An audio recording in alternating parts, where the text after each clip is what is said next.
Oh, look. Whoa! Another beer spirit!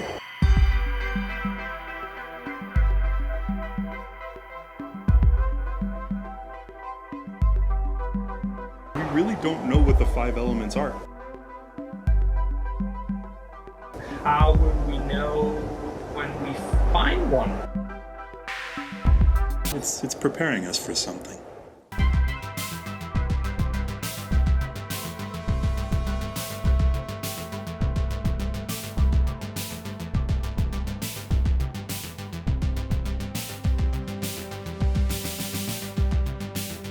Welcome back, everybody, to Beer Brackets of the Month, episode 7. Ooh, Alessandro, I am ready. I am thirsty. There's a bit of a theme to today's Beer Bracket of the Month episode, everybody, because, we just finished our lead up to Oktoberfest. We reviewed the Hofbrau. We also had our little Inside the Bracket episode looking into what is Oktoberfest. So today we are using the theme of German beers. And so that's a little bit broad, but Alessandro and I are going to see what we're opening and closing our German beer brackets with today. My friend, how you doing? I'm doing great. This is such a great episode. I had so many great beers I could choose from, so it was really felt like being in a candy store. It's like, which one do I pick? Which one do I pick? It's endless, especially this time of year. Looking through liquor stores here, it's endless the amount of good German beers that you can choose from. So I'm really curious. I'm really curious to see which ones you pick, but we'll see, because I have no idea. As usual, we have no idea what each other chose. I think we've already been without beers for long enough. My friend, I will let you start. What are you opening up your German beer brackets with today? So for my first beer, I picked, and I'll explain. I don't want to talk too much about it right away, but I picked the König Ludwig Weissbier, which I picked because it was the only one I could find from this specific brewery. But the reason why I wanted to present this beer today is because the ancestors of the owners of this brewery are actually the Bavarian royal family, who introduced the famous German purity law, the Reinheitsgebot, in 1516, which, it's kind of a big deal in the beer world. That's a really big deal in the beer world. Pick this beer because it's, representing off a style like the Weissbier. For a lot of years, they were the royal family was the only one who was allowed to brew wheat beers. Because by the German purity law, that included only malt, water. Yeast was not mentioned in the first edition. Hops were, though. But the wheat malt specifically was reserved to the royal family. And that's why they also say here on the back of the label that they've been brewing it for so long that they know the real way of doing it. So I wanted to bring it here on the channel and say, well, it's a great way to introduce it. Well, thank you. Thank you for bringing that here on the channel. And I will show you what I'm opening my beer brackets with, because I think there's a little bit of a connection there. And this is, my friend, one beer that I think we talked about possibly reviewing one day, but I couldn't wait. I couldn't wait to feature it on the channel. And I'll tell you what, I have never tried this one before. It is the Schneider Aventinus. And this is one that we did want to review together. We had talked about it, right? Because you just found out recently that I can get this here. Yep. What's interesting about this one is it is a wheat beer, but it's a wheat doppelbock, which makes it a little bit unique. So there's a little bit of a connection there. We both chose some nice beers as our opening beer bracket. So the doppelbock style is actually really interesting. Man, we haven't talked about the bock or doppelbock styles on the channel at all yet. So there is definitely an inside the brackets and waiting to come at some point down the line. So I won't go into it too much right now because, oh my God, are we going to love to dig deep on that one. But essentially, the bock style is a very malty form of lager, right? And the name bock actually comes from the town of Einbeck, where this style of beer was traditionally brewed in. And Einbeck, well, that's how it's spelled, but it's actually pronounced Einbock in German. So the name bock kind of came from there as well. Bock, funny enough, also means male billy goat. So take from that what you will. Aventinus, this man right here that you see on the can, was a German historian and poet, from what I read as well. So that's that very lovely looking, very regal looking man that you see on this can right here. Have you had this one before, man? I have not had. I've had beers from that brewery, but not that one. So I've had other double bock wheat beers. That could be a very interesting one to try together. I would love that. Oh, for sure. We definitely have to review this one day. I've actually never tried a doppelbock wheat beer, so this is going to be my first one. Expected this to be dark, to be malty. My friend, shall we crack them open? Let's do it, my friend. It's time. It's time. Oh wow. I can smell it already. It's not too often that you can smell a canned beer right after cracking it. Oh, just look at that. I love just letting the head flow and live.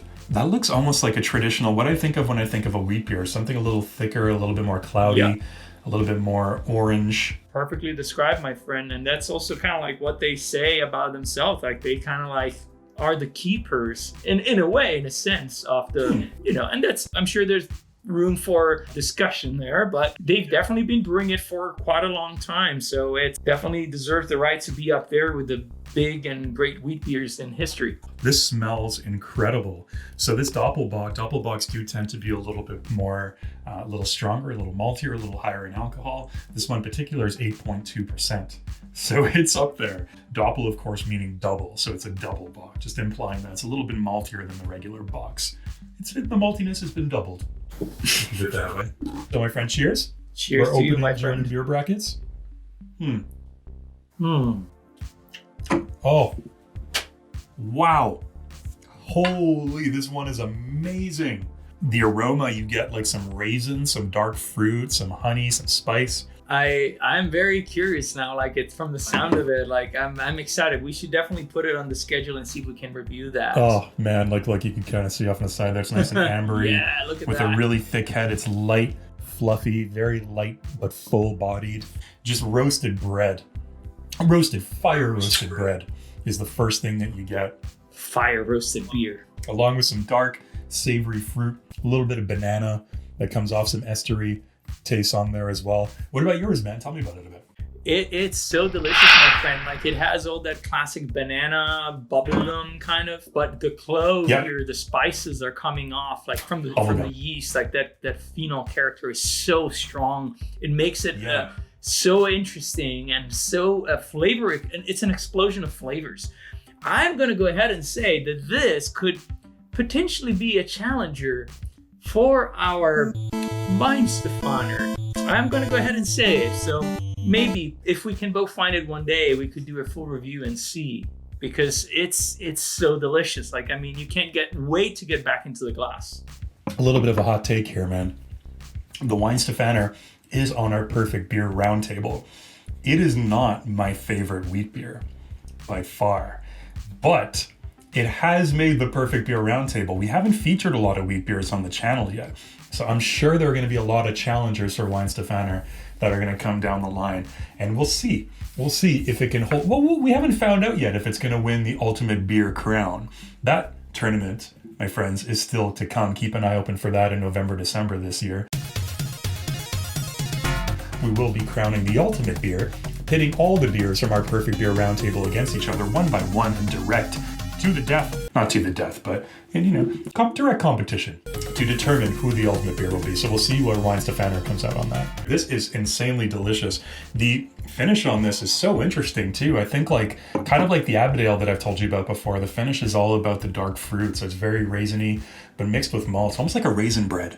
Have you ever had a nice loaf of a raisin bread that you can get at a grocery store that maybe has a little bit of cinnamon swirls built into the bread, baked into it as well? It's a little bit sweet, a little bit bready. That is exactly what I would describe this as. That's a wonderful description, my friend. I'm curious, where you got your inspiration from, because I thought about this beer after I was watching an old episode of Michael Jackson's The Beer Hunter, and that kind of gave me the inspiration to pick this brewery. And I was actually you got that one from Beer Hunter? Yes, it's actually, he's not featuring this one here in particular. He's featuring, he's just visiting the brewery and talking with the current last family member of the royal family who owns the brewery. No chemical additives and no other raw materials such as sugar or potatoes or God knows what other people are sometimes using. Prince Luitpold has his own way of ensuring that he enjoys pure beer. He brews it himself. I was hoping to find the lager, but the only one I could find here is actually their Weissbier. So I thought, well, at least let's represent it. And that kind of like inspired me. Michael Jackson's Beer Hunter, huh? I don't know, we can talk about it a little bit later. Did you see the one called The Fifth Element? That's exactly it, my friend. That's where this one here was featured. Like it's such a great episode. Like it has like so many different things. They talk also about Schlenkerla, but it's kind of like, I don't know, like I felt like it's called The Fifth Element, which made me wonder. That was kind of weird, right? I mean, they didn't really mention these elements again at any point in the episode. They talked about 5 seasons, but they didn't get into what the elements were. And the fifth element, aside from like, that fantastic late 1990s, or was it early 2000s movie with Bruce Willis, which awesome movie if you haven't seen it. The Fifth Element is a little nebulous. It's a little vague. Doesn't really describe too much. And they don't mention it again in the episode, man, which is really weird, actually. One beer to open. It's happening again, man. Did you hear that? I heard it. I think I'm kind of like I'm in a new house right now, so I don't know if this is just like the old creakiness of the house, but I think I heard something from upstairs. Yeah, I've heard it too. I kind of know where this is going. Hold your beer. How's your beer? Is your beer safe? Yeah, I was holding on it like I know how this is going. We're back here. I really hope we don't bump into that wizard here, man. That guy had some attitude. He kind of did. Whoa! Look, hey! Hi there! Oh, I bet you're another one of those beer spirits. What's your name? So you're actually here to help us? That's amazing, because up to now, nobody's been telling us anything, and we've just kind of been dropping these hints, and we have no idea what's going on. So if you could give us some information, that'd be fantastic. Do you know what the 5 beer elements are? I mean, they keep mentioning them. Everybody keeps mentioning them, but nobody's really telling us how to find them, what they are. Nobody. So that's exactly what the Trappist wizard said. I don't know if I trust that guy. Thank you. That helps a lot. So if we want to find out what the fifth element is, the best way to do this, you're saying, is to find the beer that best represents this element, to kind of unlock it, and to reveal what the fifth element is? I like where this is going. Alessandro, this could be really cool. So much more beer exploring. So, but you said that it works for 4 of the elements, but what about the 5th element?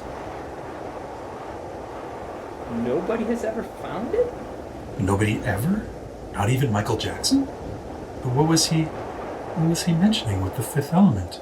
Yeah, what's the deal with that? Was he asking for help? Well, we're back. Yeah, the beer's still here. It still really smells like soup in there, I gotta say. It kind of does. I think, man, we have a lot to think about now, because we have to find this fifth element. I think there's a tie-in to Michael Jackson, and I think I need to go back and rewatch that episode now. Maybe try and find some clues, but I was thinking the same thing. Maybe this can tie into something else. We'll see. I think it's time, my friend. I think now that we've opened our beer brackets with these delicious German historic beers, I think we need to close our beer brackets. I will let you start, my friend. What are you closing your Germany beer brackets with? And as you said, it's always important to close the beer brackets. You never want to leave them open. You never know where that might be going. It's beyond important. So for my closing beer today, I picked, because again, like you mentioned, we're still like in this time, Oktoberfest time, and this is a beer that I've had multiple times that I really like. And on top, it kind of like helps, if you've seen our Oktoberfest Inside the Bracket episodes, it kind of covers a little aspect that we mentioned there. And the beer I chose is the Paulaner, but not only the regular Oktoberfest beer, I chose their Oktoberfest Marzen.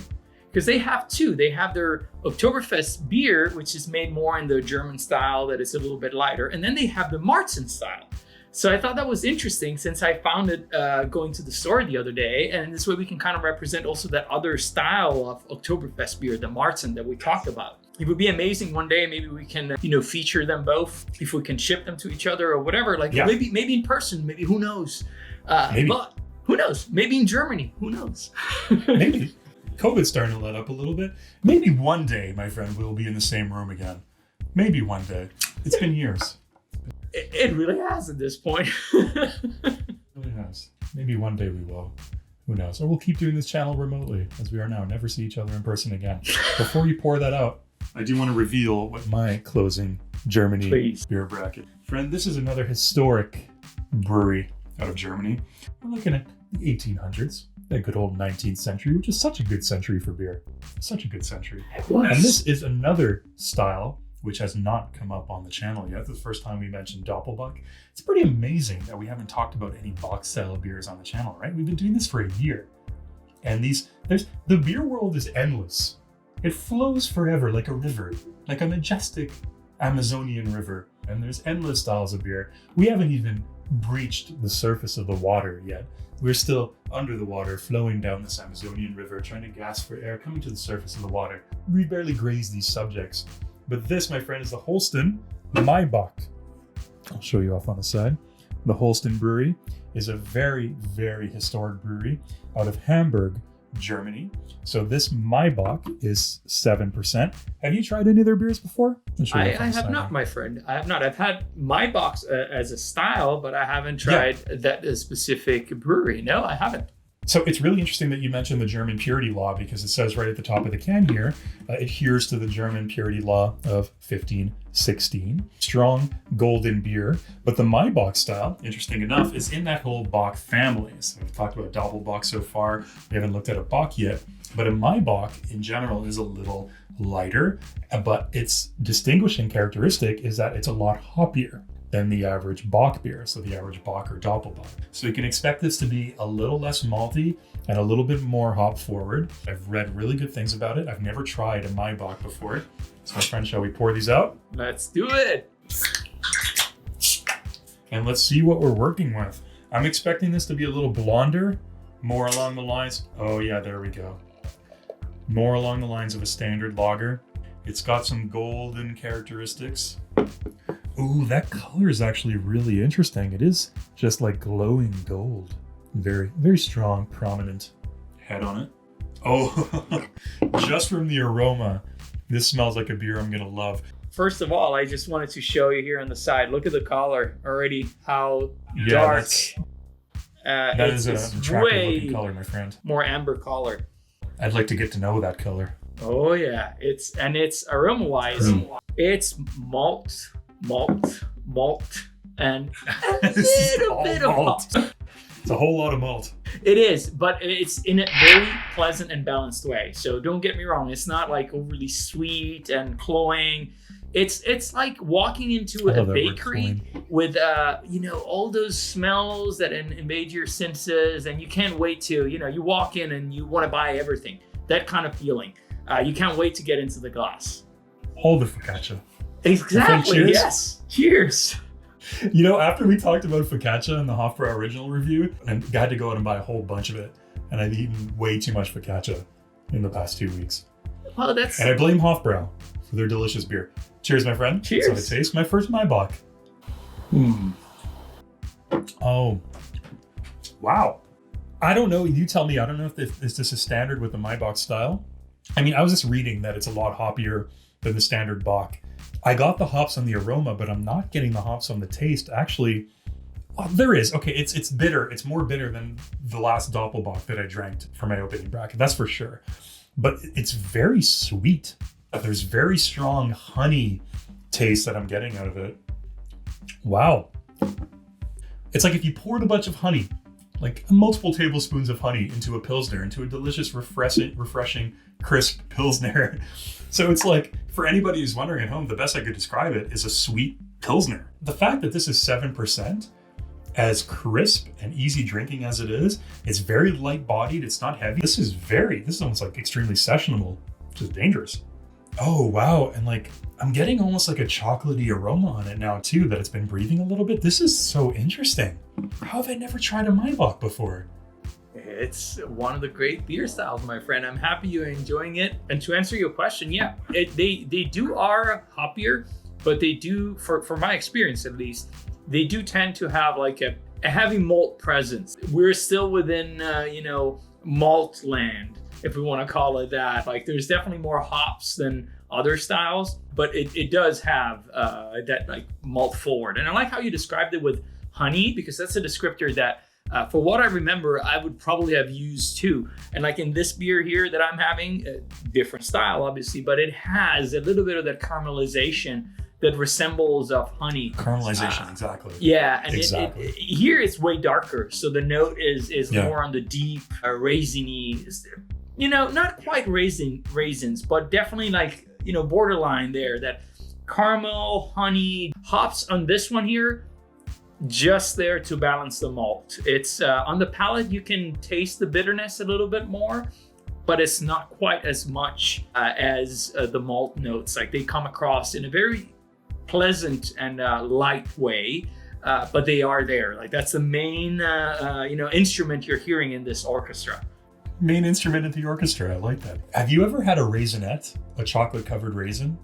I have, yes.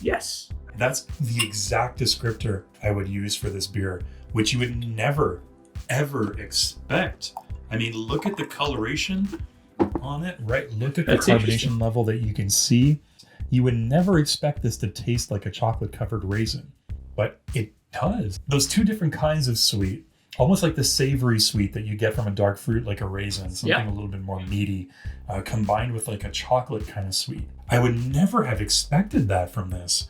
Well, see that, like you said before, the beer river flows endless. The beer river flows, my friend. Many options. And the beer explorers are voyaging down the beer river, just along with us. Cheers, beer explorers. Cheers to you. Dude, I thought of something. I think the timing of this is perfect because Halloween is right around the corner. And we were thinking about doing something special for Halloween. We didn't know what we were going to do.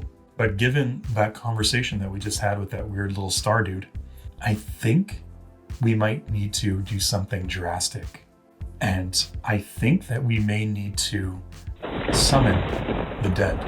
I think we may need to have the first ever beer bracket seance, because we were talking about this episode of Beer Hunter with Michael Jackson, the fifth element. There are hints there about what the fifth beer element is that aren't answered. And I think the only person, the only beer spirit that could help us is Michael Jackson himself. Yes. Everybody, yes.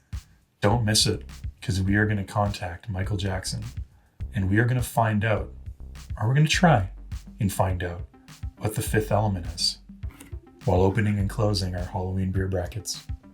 Cheers, everyone. Don't forget to close your German beer brackets. We'll see you next time. Never forget. Never forget.